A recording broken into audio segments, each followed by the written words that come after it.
Hello everyone, welcome to my channel EduTalk. और आज हम पढ़ेंगे chapter number 4 a thing of beauty के क्वेश्चन एंड आंसर्स। इसे डिस्कस कर लेते हैं और फिर आपका ये चैप्टर अच्छे से हो जाए। Read the stanza given below and answer the question that follow each. A thing of beauty is a joy forever. Its loveliness increases, it will never pass into nothingness, but will keep a bower kite for us and a sleep full of sweet dreams and health and quiet breathing. तो इससे related पहला question discuss कर लेते हैं। Name the poem and the poet of these lines. Of course, the poem is A Thing of Beauty and the poet is John Keats. How is a thing of beauty a joy forever? तो इसका answer है A thing of beauty is the source of constant joy. Its beauty goes on increases, it will never pass into nothingness. इसलिए जो thing of beauty है वो एक constant Joy है और वो कभी खत्म नहीं होती है। तो नेक्स्ट क्वेश्चन डिस्कस कर लेते हैं। What do you understand by bower? A bower is a pleasant place in the shade under a tree. It protects persons, animal from the hot rays of sun. तो बहुत ही easy है। इसका मतलब होता है जो शेड जो प्रोवाइड करता है ट्री, जिससे हमें हॉट रेज सन से प्रोटेक्शन मिलती है, हर किसी को, एनिमल्स को भी और ह्यूमंस को भी। तो बस इसका मतलब यही था। नेक्स्ट क्वेश्चन की तरफ बढ़ते हैं। Next question is what kind of sleep does it provide? मतलब किस तरह की स्लीप जो है ये प्रोवाइड करता है। आगे देखते हैं इसका आंसर। इसका आंसर है it provides for a sound sleep full of sweet dreams. Yes, बहुत ही ज्यादा साउंड स्लीप देता है, मतलब अच्छी नींद देता है, उसमें बहुत अच्छे स्वीट ड्रीम्स भी देता है, हेल्थ भी देता है और पीसफुल ब्रीदिंग। तो काफी इजी है पैराग्राफ पे। ये इसके आंसर्स और क्वेश्चन बहुत इजी थे। आई थिंक सो आपको समझ में भी आ गए। नेक्स्ट क्वेश्चन की तरफ बढ़ते हैं। Next is therefore on every morrow are we breathing a flowery band to bind us to the earth spite of despondence, of the inhuman dirt, of the noble natures, of the gloomy days, of all the unhealthy and over-darkened ways, made for us searching, yes, in spite of all. इसकी related questions देखते हैं आगे। पहला क्वेश्चन है name the poem and the poet. Easy, John Keats and the thing of beauty is the poem. Why are we despondent? हम दुखी क्यों हैं? इसका आंसर देखते हैं। We possess the evil quality of malice and disappointment. कहीं ना कहीं डिसअपॉइंटमेंट है हमारे अंदर, कोई ना कोई evil qualities हैं हमारे अंदर। मेलिस होता है, डिसअपॉइंटमेंट। मेलिस मतलब होता है कि दूसरों को हर्ट करने की वो जो फीलिंग्स हैं, तो ये कहीं ना कहीं evil qualities ही हैं। और हम लोग ये सफ़र करते हैं from the lack of noble qualities. हमारे अंदर ये अच्छी क्वालिटीज़ नहीं होती है, हम इससे सफ़र करते हैं और ये कहीं ना कहीं हमें डिस्पॉन्डेंट फील करवाता है। डिस्पॉन्डेंट यानी कि बहुत ही बुरा और दुखी फील करवाता है। तो बुरा होना भी कहीं ना कहीं दुखी फील कराता है। ऐसा क्यों? क्योंकि हम कभी ना कभी दूसरों के साथ बुरा करेंगे और हमारे अंदर और ज़्यादा बुराइयाँ जो है बनती जाएगी और वो हमें और ज़्यादा दुखी करता जाता है। जितना ज़्यादा दूसरों के लिए अच्छा करते हो उतना ही ज़्यादा अच्छा मिलता है, उतनी ही ज़्यादा अच्छी फीलिंग्स आती है। So the next question is what removes the pall from a dark spirits? मतलब क्या जो ये डार्क क्लाउड्स को, क्या चीज़ है जो रिमूव करती है? चलो इसका आंसर चेक करते हैं। इसका some beautiful shape. Yes, obviously some beautiful shape. हाँ, थिंग ऑफ ब्यूटी ही तो है जो कहीं ना कहीं रिमूव करती है the pall of sadness from a hearts और स्पिरिट्स। नेक्स्ट क्वेश्चन देखते हैं। What are we doing every day? इसका आंसर देखते हैं। इसका आंसर है we are weaving a flowery wreath to bind us to the beauties of the earth. हाँ, इसका भी आंसर बहुत ही ईजी है। आई थिंक सो बहुत ही ईजी चल रहे हैं पैराग्राफ। इसके क्वेश्चन एंड आंसर्स भी काफी ईजी हैं और अभी तक समझ में भी आ रहे हैं। चैप्टर एकदम अच्छे से रिवाइज हो जा रहा है हमारा। नेक्स्ट क्वेश्चन की तरफ मूव करते हैं। Some shape of beauty moves away the pall from our dark spirits such the sun, the moon, trees old and young, sprouting a shady boon for simple sheep, such are daffodils with the green world they live in, and clear rills that for themselves a cooling covert make. Against the hot season, the mid-forest break, rich with a sprinkling of fair musk rose blooms. इससे related question answer check कर लेते हैं। पहला क्वेश्चन है what removes the pall from a dark spirit. वही same question जो हमने अभी पहले ही पढ़ा था। और इसका आंसर ट्राई कीजिए, वही है थिंग ऑफ ब्यूटी, कोई ब्यूटीफुल थिंग है वही तो रिमूव कर रही है। नेक्स्ट क्वेश्चन देखते हैं, what sprouts a shady boon for sheep and how. इसका आंसर भी बहुत ही ईजी है, इसका आंसर है ओल्ड एंड यंग ट्रीज, जो ग्रीन कवरिंग वाले हैं, और ये ब्लेसिंग है सिंपल शीप के लिए। चलिए नेक्स्ट क्वेश्चन देखते हैं, how do daffodils and rills enrich the environment. इसका आंसर देखते हैं, इसका आंसर है daffodil blooms among the green surroundings. तो जो डैफोडिल्स हैं वो ग्रीन सराउंडिंग्स पे उगते हैं, जो रिल्स हैं, जो स्मॉल स्ट्रीम्स है क्लियर वाटर की, मेक्स अ कूलिंग शेल्टर, बहुत ठंडी शेल्टर बनाते हैं खुद के लिए, for them self against the hot season. तो गर्मी में ये बहुत ज़्यादा कूलिंग शेल्टर प्रोवाइड करते हैं, रिल्स एंड और डैफोडिल बहुत ही सुंदर जगह प्रोवाइड करते हैं। तो इस तरह ये हमारे इन्वायरमेंट को बहुत ही सुंदर इनरिच बनाते हैं। नेक्स्ट क्वेश्चन देखते हैं, what makes the mid forest brake rich. इसका आंसर है the mid forest brake is made rich by the blooming of beautiful musk roses. तो मस्क रोजेस जो है ब्यूटीफुल, उस वजह से मिड जो फॉरेस्ट ब्रेक है वो और ज़्यादा सुंदर दिखता है।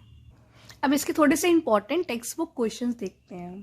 पहला क्वेश्चन है, list the things of beauty mention in the poem. तो नेचर को ज़्यादातर थिंग ऑफ ब्यूटी बताया गया है और सोर्स ऑफ प्लेजर बताया गया है। तो everything of nature is a thing of beauty and a source of pleasure.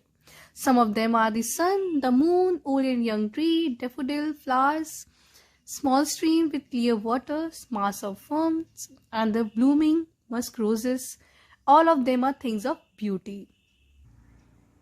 and they are the constant source of joy and pleasure. तो पहला answer I think so easy था, उसमें यही बताया था कि कौन कौन सी चीज़ें हैं जो थिंग्स ऑफ ब्यूटी बताई गई है पोएम में।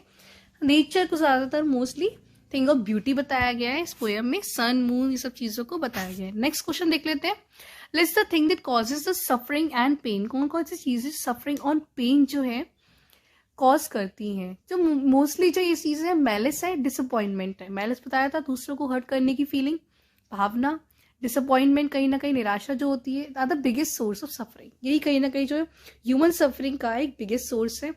Another one is the lack of noble quality. Noble quality की कमी होना भी सफरिंग का एक इंपॉर्टेंट कॉज है।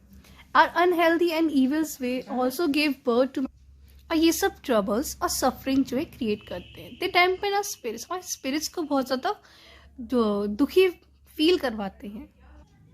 And they also act as a pall of sadness on our lives. I hope आपको ये नेक्स्ट क्वेश्चन भी इजीली समझ आ गया। आगे मूव करते हैं, आगे बढ़ते हैं। और आपको कोई भी प्रॉब्लम हो आप कमेंट सेक्शन में बोल सकते हैं, और आपको जो भी चैप्टर की समरी या कुछ भी आपको समझना हो एक्सप्लेनेशन, आप इसे कमेंट सेक्शन में लिख सकते हैं। क्वेश्चन नंबर 3 है, what does the line therefore are we wreathing a flowery band to bind us to earth suggest to you. तो इस लाइन का जो मीनिंग जो है इसमें पूछा गया है, उसे बताया। इसका आंसर है, Keats is a lover of beauty, he employs his senses to discover beauty. तो कहीं ना कहीं वो ब्यूटी को देखने में, उसको ध्यान देने में वो पूरा यही काम करते हैं। तो इसलिए कहीं ना कहीं the link of man with the nature is eternal. ये भी बताया गया जो लिंक है मैन का नेचर के साथ बहुत ज़्यादा इटर्नल है। Thing of beauties are like wreaths of beautiful flower, we seem to weave a flowery band every day. तो कहीं ना कहीं हम ऐसे कनेक्टेड रहते हैं नेचर से, अर्थ से, जैसे हम कोई फ्लावर बैंड बना रहे हो, वीव कर रहे हो, तो इससे हम कनेक्टेड रहते हैं। तो ये कहीं ना कहीं जो है थिंग ऑफ ब्यूटी है, और हमें लिंक भी रखती है अर्थ से। It keeps us attach to the beauties of the earth. तो कहीं ना कहीं इसका जो मीनिंग है कि इसी हमें अर्थ से अटैचमेंट के बारे में बता रही है। तो इस सेंटेंस से हमें यही पता चलता है, अटैचमेंट और उससे जुड़ाव जो है यही बता रही है। अब नेक्स्ट जो क्वेश्चन है, क्वेश्चन नंबर 4 देख लेते हैं। Question number 4 is, what makes human beings love what life in spite of troubles and sufferings. तो इसमें क्वेश्चन बोल रहा है कि क्या चीज़ें हैं कि हमारे इतनी ट्रबल्स होती है, लाइफ में इतनी दिक्कतें होती हैं, उसके बावजूद हमें ज़िंदगी से अच्छा लगता है, ज़िंदगी हमें अच्छी लगती है। There are many things that brings us trouble and sufferings. They dampen our spirits. However, some shape of beauty brings love and happiness in our lives of such unpleasant thing. तो ये बता रहे हैं, तो हमारी लाइफ से बहुत सारी सफरिंग्स होती है, उसके बावजूद कुछ ऐसी चीज़ें होती हैं जिससे हमारी लाइफ में हैप्पीनेस आती है, लव आता है, और वो थिंग ऑफ ब्यूटी हमारी लाइफ को बहुत अच्छा कर देती है। A thing of beauty removes the ball of sadness and suffering. It makes us love life. तो जो thing of beauty है वो sadness के सारे काले बादल भी हटा देती है, suffering सारी दूर कर देती है और हमें लाइफ को लव करने पर मजबूर भी कर देती है। चलो क्वेश्चन नंबर 5 टिक करते हैं। Why is grandeur associated with the mighty dead? तो क्वेश्चन नंबर 5 पढ़ते हैं। तो mighty dead का मतलब क्या होता है? जो ऐसे मार्टियर्स वाले, तो चलो मार्टियर्स थे, चलो शहीद थे, जो उनकी डेथ के बारे में माइटी डेथ जो है रेफरेंस आया है। तो जो माइटी डेथ थे वो वेरी पावरफुल और डोमिनेटिंग पर्सन, मतलब ऑब्वियसली दे वर पावरफुल, है ना। तो दे अचीवमेंट मेड देम माइटी, उनकी अचीवमेंट की वजह से उन्हें माइटी और ग्रेट बताया जाता है। और उनके जो नोबल वर्क्स है they dazzle our eyes, we imagine that such mighty death for fathers will attain more grandeur on the doomsday. तो यहाँ पे बताया गया पोएम में कि हम इमेजिन कर रहे हैं कि डूम्सडे यानी जजमेंटल डे बोला जाता है। ऐसा बताया जाता है कि एक ऐसा दिन आएगा जो गॉड जो है हमारा जजमेंट करेंगे ह्यूमन सोसाइटी का, तो उसे डूम्सडे कहा जाता है। तो उस दिन बता रहे हैं कि ऐसे जो लोग जो ऐसे मरे थे शहीद, उन्हें और ज़्यादा ग्रैंडियर यानी कि शान प्राप्त होगा उस दिन उन्हें। Hence the grandeur is associated with the mighty death. I hope ये आंसर भी आपको ईजिली समझ आ गया होगा, ज़्यादा नहीं था इसमें। माइटी डेथ का आपको बताइए मार्टियर्स के बारे में बताया गया।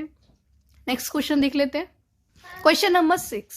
Do we experience things of beauty only for short moments? Or do they make a lasting impact or impression on us? मतलब थिंग ऑफ ब्यूटी के शॉर्ट मोमेंट्स के लिए ही हम पे इफेक्ट देती है या फिर बहुत ज़्यादा लास्टिंग इम्प्रेशन करती है हम पे? आंसर देखते हैं। We feel happy by coming into contact with the things of beauty. They make a lasting impression on us. Obviously जो हमारा थिंग ऑफ ब्यूटी है हमारे पास लाइफ लॉन्ग के लिए हमारे पर एक इम्प्रेशन डालती है, एक लास्टिंग इम्प्रेशन डालती है। Keats makes it clear at the outset, a thing of beauty is a joy for ever. हाँ, पहले ही जो हमारा सेंटेंस है उसी में ही लिखा है अ thing of beauty is a joy for ever. तो ये जो लवलीनेस है, जो उसकी थिंग है ब्यूटी की, वो कहीं ना कहीं वो हमारी लाइफ लॉन्ग रहती है और सिर्फ थोड़े टाइम के लिए नहीं। It is a constant source of Joy and pleasure. तो एक कांस्टेंट सोर्स है जॉय का, प्लेजर का। इट्स ब्यूटी नेवर डिक्लाइंस, कभी खत्म भी नहीं होती है और कभी कम भी नहीं होती है। It's loveliness goes on increases every moment, और हर पल हर मोमेंट के साथ वो इंक्रीज होती जाती है। It values remain undiminished, it never pass into nothingness, कभी खत्म नहीं होती, बिल्कुल जीरो कभी नहीं होगी वो। It removes the pall of sadness that cover our dark spirits. तो जो काले बादल हैं सैडनेस के, वो भी हटा देती है थिंग ऑफ ब्यूटी। चलो नेक्स्ट क्वेश्चन देखते हैं। आई थिंक ये क्वेश्चन समझ में आ गया। What image does the poet use to describe the beautiful bounty of the earth? इसका आंसर है John Keats use a very beautiful image to describe the beautiful bounty of the earth. मतलब क्या चीज बताई ऐसी डाली गई है इस पोएम में जिससे बहुत ही ब्यूटी जो है अर्थ की बता रही है और इसे दिखा रहे हैं। तो इसमें ऑब्वियसली दिखाया गया है कि endless fountain of immortal drink, it pours constantly into our hearts from heaven. तो इससे कहीं ना कहीं ये वर्ड्स बता रहे हैं कि एक ब्यूटीफुल बाउंटी ऑफ अर्थ जो है एक नेचर ने हमारे लिए प्रोवाइड की है, अर्थ ने प्रोवाइड की है। तो इस लाइन से ही पता चल रहा है, it pours constantly into our hearts from heaven, thus the beautiful bounty of earth is called an endless fountain of immortal drink। तो इसका आंसर क्या है? बाउंटी ऑफ अर्थ प्लस सब कुछ है, endless fountain of immortal drink. तो सारे हमारे क्वेश्चन एंड आंसर्स इंपॉर्टेंट जो है डिस्कस हो गए हैं और इसी में ऑलमोस्ट ज़्यादातर कवर भी हो गया है। I hope you like my video. If you find my video informative, please like and subscribe. Thank you.